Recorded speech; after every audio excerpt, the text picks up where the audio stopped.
Welcome back to Newswire here on SportsGrid. It is always such an honor for me to have one of the greatest players who ever wore a Miami Dolphins uniform to join me on my show here. It is O.J. McDuffie, former Miami Dolphins wide receiver, also a great player, of course, at Penn State, sweating through Dolphins games, sweating through Nittany Lions games, and at the same time doing the Fish Tank podcast and having some of the greats that played for the Dolphins on his show as well. O.J., man, it is great to see you, my friend. How are you? Craig, man, it's always great to see you, man. And let's not get it twisted here, man. If it weren't for you, I probably wouldn't be doing this sort of thing, man. This is you gave me opportunities back in the day, man. I've tried to continue and hopefully make you proud along the way, my brother. No, you're doing awesome. I listen to the pod every week, and OJ is being too kind. One of my favorites in the game. All right, before we get to the Dolphins, because OJ has some great insight on what's going on there.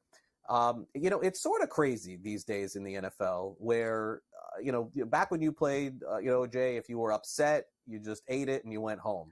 These days, if you don't like where you play, you make enough noise, you get traded. I can't make heads or tails as to what the Jets are doing. Last night, they looked awful on Monday Night Football. I guess they must have had a trade for Devante Adams because he's already in New York there. I don't get it. I don't understand how this makes them any better whatsoever. I think the Raiders, OJ, are going to end up on the good side of this, getting draft picks. That's not to say Devante Adams isn't great. He is. But, OJ, I mean, what are the Jets doing here? I'm having a hard time figuring this out. Maybe you have better insight than me. Yeah, I really don't have much insight on it, but once Aaron Rodgers speaks, it seems like things happen, in New York. They say nothing happened with him, and there's no coincidence with him and Salah being fired last week. I just know that they have a comfort level with each other, he and Devante Adams, and I think that he needs that blanket. You saw that a little bit last night where Williams had some opportunities to make some plays for him. He did not, but the other guys he's really comfortable with. Aaron's going to get his guys, man. And here's the thing about it. You talk about how guys usually just have to deal with what's going on.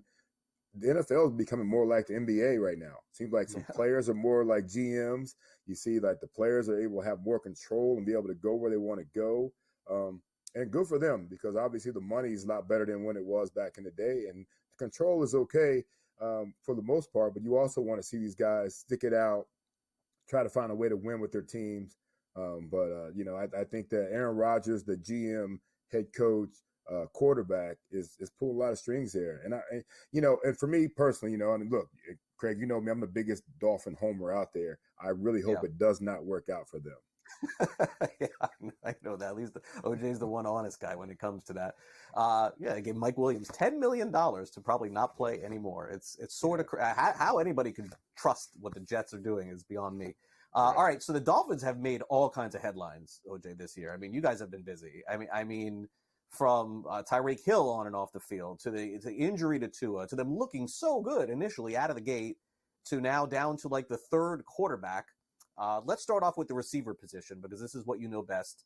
Tyreek Hill, probably the single best or second best wide receiver in the NFL, is just simply not getting the same amount of opportunities. I thought the last game against the Patriots, I saw a little bit of a silver lining coming. Do you think that continues against the Colts, who looked like maybe, they looked a little defensively challenged, a little bit more against Tennessee than they had looked early in the season? Craig, I hope so. As Tyreek goes is how we go, most of the time. And if we don't get Tyreek going, then everything else is bottled up. We get those guys down the field. He and Jalen Waddle down the field, and we can get Achane going. We can get Mostert going. One thing I do know about this team is when we decide to run the football between the tackles, we've been pretty good. But we abandon that a lot because we're such a speed team. We want to use speed. Speed usually works on the edges. So we kind of rely on that a lot and way too much, in my opinion. But I think we're starting to learn a lesson. These guys that we have up front, they're good blockers. They're athletic blockers, but I think it's more about positioning. But I think the inside game has been great. So if we can get the run game to work, which is, a lot of teams are playing this, we see a lot of cover two, whatever it might be, two-man, regular two, just a too-high shell all the time. They're inviting us to run the football. We have to continue along that path. So, but there are also, Craig, there are a lot of two-man, there are a lot of cover two beaters out there. We have to find those two beaters for our guys to get open and get going. Yeah, and Huntley looked better at least in the last game than he had in the past. But that opens up the door now to this conversation. We know that Huntley starts this week against the Colts. The following game is the Arizona Cardinals, and all I can do is watch these press conferences from Mike McDaniel. I don't think anybody really knows anything. But to me, he definitely left that door wide open, OJ, for Tua to come back. And to me, it sounds like a couple of weeks may be the case if he was this close to potentially returning for the Colts. I guess he's going to come back, OJ. I just don't know when. I'm sure you don't know when either. What do you make of this whole situation? Yeah, Tua, this offense is totally designed around Tua's abilities and athletic and his attributes, whatever he brings to the table. So I know that they want Tua back. If Tua can come back healthy, and he's cleared, obviously he's going to come back. I mean, it makes no sense for him not to. So with that being said, this offense needs Tua. But when Tua was there, we struggled. We did struggle as an offense, which is surprising. 3 years in, Craig, it's kind of amazing that we didn't get better as an offense from the beginning of the season. When you look at the fact that you've got the same coordinator and head coach, you got the same quarterback, you got all the same weapons, this offense should have gotten better, and it wasn't. We just led for the first time the last game we played.